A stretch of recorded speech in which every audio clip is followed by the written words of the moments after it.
In this video, I'm going to teach you 3 communication tips to control your voice and your tonality so you can sell more deals. But before we get to it, I want you to think back to one of your friends. You probably have a friend, and this friend is someone that's a little rough around the edges. You love them, but you know that when you first introduce them to new people, they're like a little standoffish, like, who the heck is this guy? So let's call him Tommy. Now, your friend, Tommy, is a great person, but you know, when he communicates with people, he's a little brash. Now, imagine this for a minute. Imagine if you unknowingly were communicating to people that you were trying to sell, prospects or homeowners, and you came across like your friend Tommy. That'd be terrible, wouldn't it? Well, that's not gonna happen because if you implement these 3 tips I'll be sharing with you in this video, you're gonna learn how to control your voice and your tonality to communicate more clearly and sell more deals. My name is Adam Bensman. I'm really glad to have you here. Welcome or welcome back, and let's get started. Roofing sales is personal development in disguise, and the reward for growth is life-changing. I hope my content helps you create a richer life and bank account. Before we get into these 3 things, you're probably gonna start hearing them and then say, man, I do that naturally. And my guess is it's gonna happen a lot.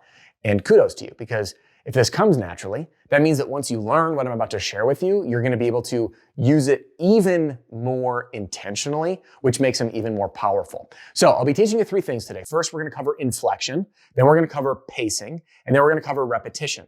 Yes, repetition. And I'm gonna be giving you real world examples so you can feel what it's like. And I want you to pay close attention to my voice and how I communicate throughout this video. Now, going back to what I just said about self-awareness, it's important to develop this level of self-awareness in sales because your voice is your moneymaker.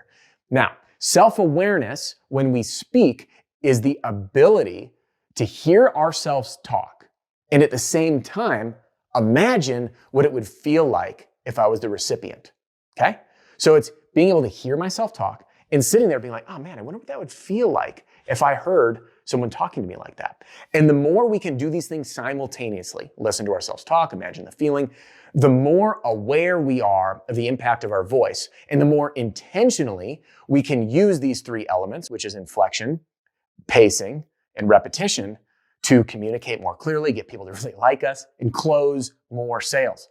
So let's start at the very beginning with inflection. I'm gonna give you a few examples. First is our rising inflection. Now there's different language for this if you look up like vocal cues, but I've kind of simplified it, at least in my head. We have rising inflection. So let me give you an example of when I'd use rising inflection. I'm gonna give you an example now, then we'll do one for the inverse, which is falling. You're gonna hear the difference. Let's have a scenario, shall we? Imagine that you show up at a homeowner's house. They share with you that they've already received 3 estimates. So there's one of 2 outcomes likely. You're the 4th and final estimate, or you're dealing with the homeowner who's like the 18 estimate person. You know, the person that they're like, I'm gonna get all the estimates and then analyze everything and like 6 months later, I'll make a decision. How that outcome will unfold is very dependent upon the type of person. It'd be really important for me to know this out of the gate. So I'm gonna use the rising inflection and say, so what you shared with me is that you've already received 3 estimates? And even though that's a statement, the rising inflection indicates that I'm asking a question. I'm being inquisitive. And it causes people, without even realizing it, to lean in, to be curious, and to want to participate in the conversation. So a rising inflection should be used when you want to pique curiosity and get someone to answer a question. Now, even though that was a statement, if you were to type it out, what you just told me is you received 3 estimates, okay? But all I do is add the rising inflection. What you told me is you've already received 3 estimates?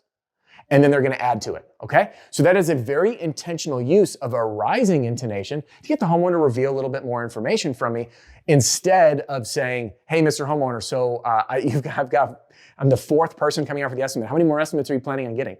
Okay, so you can see that comes across very different. Now, let's look at the opposite, for example, which is a falling intonation, falling.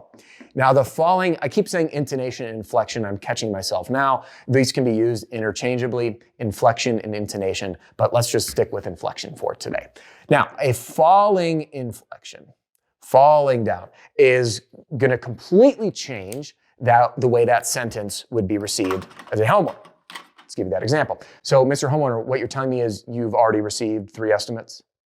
Do you see how as it tails off, what ends up happening is the homeowner is a little bit more on the defensive, they may feel more attacked. So what you're telling me is you've already received 3 estimates. And this falling intonation is used in a way to express authority. And I'm going to show you another example of this. The power of a falling intonation really states to the recipient who's hearing you talk that you really know what you're doing. Now, what's scary is that this can be used to spout absolute garbage. Something like, you can defy gravity by using your imagination because gravity is a complete fallacy. It's one of the conspiracies that our government created. So again, just because, by the way, that was just being playful and fun, the falling intonation delivers a feeling of authority and power, okay? So you want to use this to drive a point home. What you don't want to use is the rising inflection to draw a point home because the inverse will occur. It screams uncertainty. Now, one quick word of caution, when using a rising inflection, if it's overused, again, you probably have that person that you know that like is already da-da-da-da-da. They come across as being really unsure of themselves and they lack confidence. So use this sparingly when you want to draw someone in, pique their curiosity, and get them engaged in answering a question.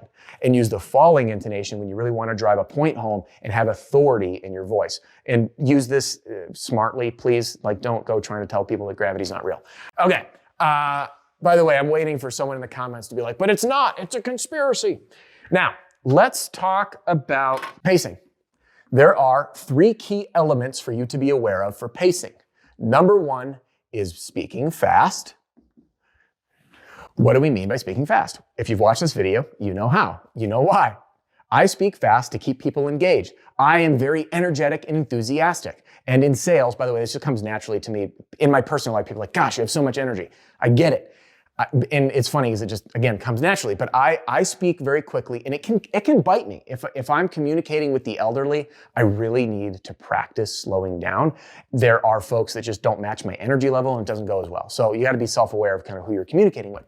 But when you speak really quickly, you speak fast, you communicate with energy and enthusiasm. And in sales, enthusiasm is contagious. Write that down. Enthusiasm is contagious. So when you're enthusiastic, you can transfer enthusiasm to others.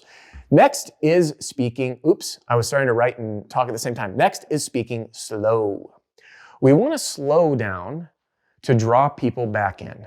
I will tell you, one of my weaknesses is that I speak fast kind of all the time. And I'm very aware of this, that if you speak fast all the time, everything's really quick. No one really knows what exactly is you're emphasizing. Whereas if I can learn to adjust my pacing by speaking fast and then all of a sudden slowing down to emphasize the key point, that you need to adjust your speed from fast and slow. This, again, draws people in. So you want to slow down.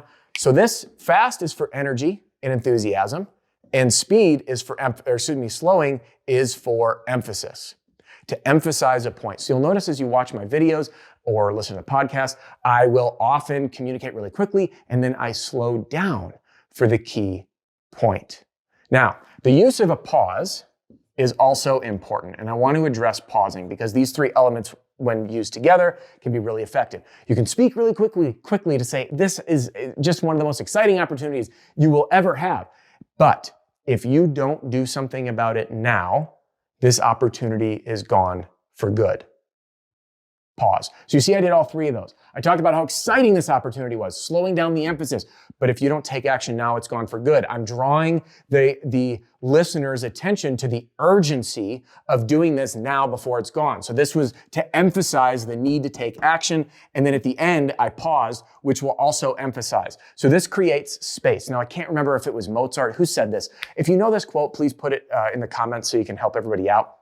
The beauty of music is actually the space between the notes. And the pauses in our speech help emphasize things, and they give people time to process. So I like to just think of this as like providing mental space. And sometimes if we're communicating really complex topics and ideas, we have to use a pause so the person can digest the ideas. So there you have it. If you want energy and enthusiasm to be contagious, talk really fast, and then slow down when you need to emphasize a key point. And then use the pause to let people digest what it is that you're saying. Okay? All right, now let's move on to the 3rd and final element that we will be covering today, which is repetition. Repetition. See what I did there? Yes, you probably did. Now, I have had a total privilege of speaking on stages all across America to thousands of people. And I loved the experience because it gave me an opportunity to run human experiments pretty much every single week. Now, I'm not doing these at the moment. I took a sabbatical to focus on the community here at the Roofing and Solar Reform Alliance, and I'm putting my energy into our community, into development, all of that stuff. We're making new sales tools. There's a lot of cool things coming, which I don't want to dilute this video to share with you, but I just want to share this. Rewind, not long ago, I was doing 2 to 3 speaking events or training events around the country per week from coast to coast. And what I found by speaking to all these people is I could experiment with things and I get real-time feedback. And the use of repetition is amazing. You can actually command authority by using repetition, and it works subconsciously. So if I were delivering a point like, let me think of one on the fly here. Okay, here's one. Okay, most people use the contingency agreement improperly. There are 3 key points that you want to know about the contingency appointment. The contingency agreement. Yes, there are 3 key points. So that repetition, when I say there are 3 key points, and then I say, yes, rewinding again, there are 3 key points, what happens is people aren't aware that that was a very intentional use of my language. And what will happen is the notebooks come out, they flip to an open page, and they write 1, 2, 3, or they have 3 bullets, and they're ready for the delivery. Okay? Then I deliver the points and I repeat them again. So that's how the learning messages or the points get distilled. All right, so it's like, oh, he's going to say something important. So repetition, you want to use to drive an important point home, okay? Drive an important point home. Now, let's say, for example, I'm dealing with a retail sale and the homeowner has 4 more days left until this financing offer that we're running as a promotion goes away. I'd say, hey, we've got this incredible financing option, but it does go away in 4 days. So this financing offer does go away in 4 days. So that is a very, very important message for you to repeat to the homeowner so they get it, okay? So this is the use of repetition in the sales process. And again, use this in the insurance side of things to drive the urgency home for saying, hey, if you don't get this done by X date, then you know what? You're not going to have the opportunity to get the claim filed. So January 31st is the last date for you to get this done. Otherwise, you have no more options, okay? So again, using repetition will drive the point home. Now, let's put this all together into a real-world example. So what we've covered so far is our inflection, we have pacing, and then we have repetition, okay? Now, as a summary, inflection, we have rising inflection, which is going to do what again? See, this is, by the way, repetition in use. I'm repeating everything we just hit so you can drive these points home and take some notes and start using this, okay? 2, we have falling, so I can go rising intonation or rising inflection, which is going to draw people in to participate and ask a question, and a falling inflection to have credibility and authority. Pacing, I start talking really fast about everything that I'm passionate about, but then slow down to emphasize the key points, and then pause so you can take all this in. And then finally, I'm going to repeat key points, just like I did here. And through this entire exercise, you just watched me play with all of these elements in real-world examples, and now you can take this into the real world and apply it and start closing even more sales. Thanks for joining me in this video. I got a bunch more waiting for you inside my free training center. Click the link below and get instant access. There's no catch. And by the way, YouTube thinks you're going to love this video, so hop into it, and I'll see you on the next one.